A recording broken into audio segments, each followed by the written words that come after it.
Dear student, आज जो है हम जो स्टडी करेंगे वो नोबल गैसेस के बारे में बात करेंगे। और नोबल गैसेस के अंतर्गत भी जो है हम ज़ीनॉन के कंपाउंड्स ऑफ ज़ीनॉन के बारे में बात करेंगे। तो जैसा कि हम जानते हैं कि नोबल गैसेस क्या होती है, हमें पता है कि जो नोबल गैसेस होती हैं इनका जो है जो इलेक्ट्रॉनिक कॉन्फ़िगरेशन जो होता है 1s2 2p6 या NH2 NP6 होता है।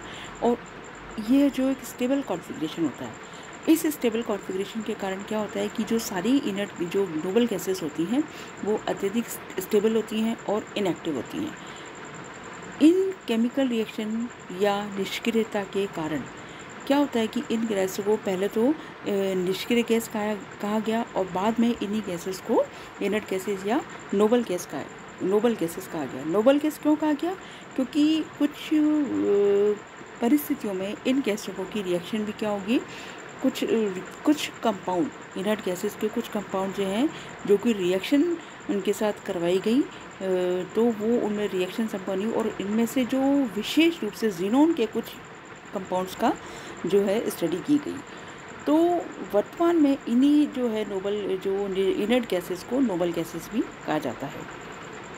और इन गैसेस के बारे में हमको सभी को पता है कि ये gases helium, neon, argon, krypton, xenon होती हैंगी। और ये जो है इनका कॉन्फ़िगरेशन जो है वो NH2 NP6 होता है। तो कॉन्फ़िगरेशन में हीलियम का atomic number 2, neon is 10, argon is 18, krypton is 36, xenon is 54 और रेडॉन इज़ 86।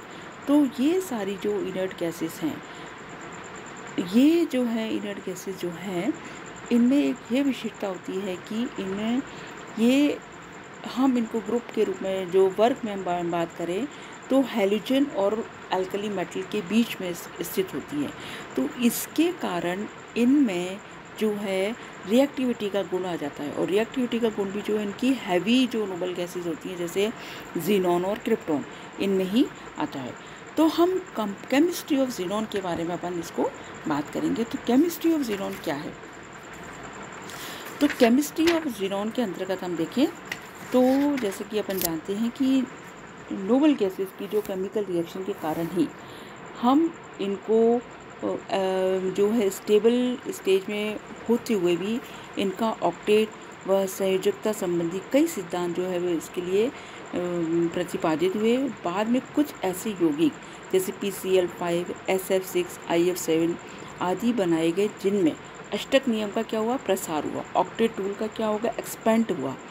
अर्थात इनके वाइटम कोश में 8 से क्या हो गए, अधिक इलेक्ट्रॉन की व्यवस्था होती है।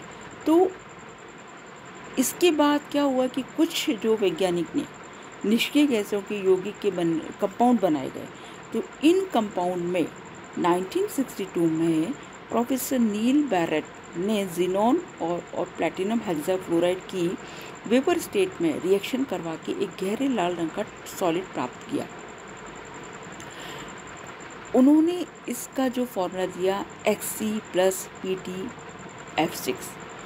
इसके बाद जो है वो अमेरिका की जो है राष्ट्रीय प्रयोगशाला में भी निष्क्रिय गैसों के यौगिक के बनने में कई प्रयोग किए गए। तो इसी सीरीज़ में उन्होंने एक निकल की नलिका में 400 डिग्री सेंटीग्रेड पर ज़ीनॉन और फ्लोराइड को गर्म किया। इससे एक रंगीन क्रिस्टलीय पदार्थ प्राप्त हुआ जिसका फॉर्मूला XeF4 डिसाइड किया गया। इसके बाद अनेकों प्रयोगों द्वारा विभिन्न नोबल गैस के यौगिक बनाए गए, किंतु यहाँ एक विशेष जो बात है वो ये है कि केवल जो हैवी नोबल गैसेस होती हैं वो केवल प्रबल इलेक्ट्रोग्राही समूह के साथ ही यौगिक बनाती हैं। जैसे हैवी नोबल गैसेस में आपकी क्रिप्टॉन और ज़ीनॉन, ये प्रबल इलेक्ट्रॉनग्राही जो है जैसे fluoride, oxygen, strong electron acceptor group के कुछ यौगिक जो हैं इनके बनाए जा चुके हैं। तो इन्हीं के बारे में हम स्टडी करेंगे। तो ज़ीनॉन एक ऐसी नोबल गैस है जिसके सबसे अधिक कंपाउंड बनाए गए हैं। इनमें से कुछ का जो है वो इस प्रकार से स्टडी है। तो सबसे पहले हम ज़ीनॉन की फ्लोराइड्स के बारे में बात करेंगे। ज़ीनॉन के 3 फ्लोराइड क्या आते हैं, difluoride, xenon difluoride, xenon tetrafluoride और ज़ीनॉन हेक्साफ्लोराइड। ये जो सारे जो ज़ीनॉन के फ्लोराइड्स हैं, ज़ीनॉन पर जब फ्लोरीन की रिएक्शन कराई जाती है तो इस प्रकार से ये बनती हैं। तीनों ही फ्लोराइड जो होते हैं वोलेटाइल होते हैं और समान टेम्परेचर पे शीघ्र सब ऊर्ध्वपातित होने वाले रेडली सबमेबल होते हैं। ये स्थायी होते हैं और इन्हें अनिश्चित काल के लिए निकल धातु के पात्रों में रखा जा सकता है।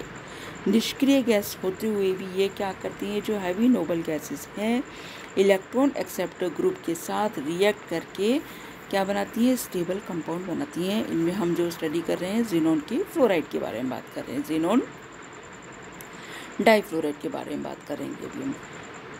अब ये क्या है, इनको काफ़ी लंबे समय तक हम क्या करें, इनको निकल के जो है धातु के पात्र में रखा जा सकता है, लेकिन जल की बहुत ही कम मात्रा में इन्हें विशेषकर HCF और HCF2 को जल अपघटित करने के लिए पर्याप्त होती है। तो पात्रों में जो जल की अत्यंत अल्प मात्रा भी नहीं होनी चाहिए। इन तीन यौगिक के बनने की जो विधि है वो गुण वह उनकी स्टीयर वो इस प्रकार से है। तो ज़ीनॉन डाइफ्लोराइड, जब एक निकल ट्यूब में 400 डिग्री टेम्परेचर पर ज़ीनॉन व फ्लोराइड की 1:2 रेशो में हम प्रवाहित करते हैं तो ज़ीनॉन का डाइफ्लोराइड बनता है। क्या क्या कह रहे हैं हम, ज़ीनॉन और फ्लोरीन की जो 1:2 रेशो में हम रिएक्शन कराते हैं 400 डिग्री सेंटीग्रेड पर निकल नली में, तो ज़ीनॉन का डाइफ्लोराइड बनता है। ज़ीनॉन व फ्लोरीन के 1:2 अनुपात को एक पायरेक्स कांच के बल्ब में लेकर वायुमंडलीय दाब पर सूर्य के प्रकाश में भी रख दिया जाता है तो रिएक्शन हो जाती है और ज़ीनॉन का डाइफ्लोराइड कलरलेस उसके क्रिस्टल प्राप्त होते हैं। अब इसकी क्या प्रॉपर्टीज़ हैं, ज़ीनॉन डाइफ्लोराइड जो है वो एक कलरलेस ठोस पदार्थ है, रंगहीन ठोस पदार्थ है जो अत्यंत वाष्पशील होता है। इसके ऊर्ध्वपातन से पारदर्शी जो है क्रिस्टल प्राप्त होते हैं। ये HF में अत्यंत सॉल्युबल होता है। इस विलयन में चालकता नहीं होती है, अर्थात ये आयनिक रूप में नहीं होता। इसके कुछ केमिकल प्रॉपर्टीज़ इस प्रकार से हैं, जैसे ये हाइड्रोजन के साथ क्रिया करके ज़ीनॉन को मुक्त करेगा और HF बनाएगा। इसी प्रकार से फ्लोरीन के साथ रिएक्ट करके HCF4 बनाता है। ये एक दुर्बल फ्लोरोनकारक भी होता है।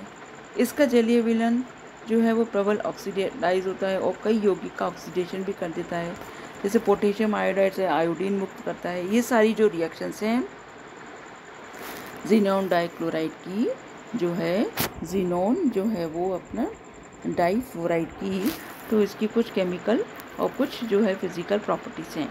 तो ये पोटेशियम आयोडाइड के साथ भी रिएक्ट करता है। इस प्रकार से ये अमोनिया के साथ, एसिडिक वाटर, क्षारीय वाटर, HCl से ये क्लोरीन मुक्त करता है।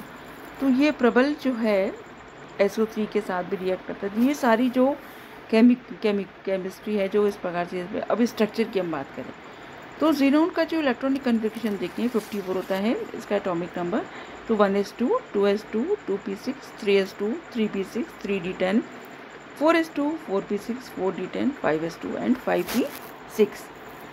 तो ये तो इसका हो गया है इसका स्ट्रक्चर और इसका इलेक्ट्रॉनिक कॉन्फ़िगरेशन। अब हम इसमें देखें, इसमें sp3d संकरण पाया जाता है। sp3d संकरण मीन्स इसकी जो स्ट्रक्चर कैसी होनी चाहिए, ट्राइगोनल बाई पिरामिडल, पर इसकी स्ट्रक्चर कैसी होती है, लीनियर होती है। लीनियर होने का रीज़न क्या है, इसमें 3 लोन पेयर ऑफ इलेक्ट्रॉन हैं, 3 लोन पेयर ऑफ इलेक्ट्रॉन हैं और 3 लोन पेयर ऑफ इलेक्ट्रॉन वो कौन सी स्थिति में होते हैं, भूमध्य यानी कि इक्वेटोरियल पोजीशन में होते हैं। और तीनों लोन पेयर इक्वेटोरियल पोजीशन में होते हैं और एक्सियल पोजीशन में क्या होते हैं, बॉन्ड पेयर होते हैं। तो इसके कारण जो है sp3d हाइब्रिडाइजेशन के होने के बावजूद भी 3 लोन पेयर होने के कारण इसकी स्ट्रक्चर कैसी होती है, HCF2 की लीनियर मॉलिक्यूल होता है। तो ये हमने सिंपल इनर्ट गैसेस के अंतर्गत अपन ने ज़ीनॉन के डाइफ्लोराइड के बारे में बात करी।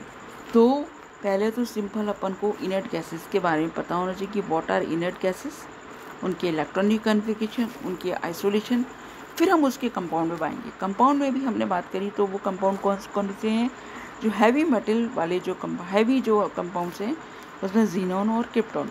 तो उसमें भी जो ज़ीनोन के कंपाउंड्स हैं वो काफ़ी स्टेबल हैं और लॉन्ग समय तक इसको स्टेबल जो है वो किया जा सकता है। Thank you.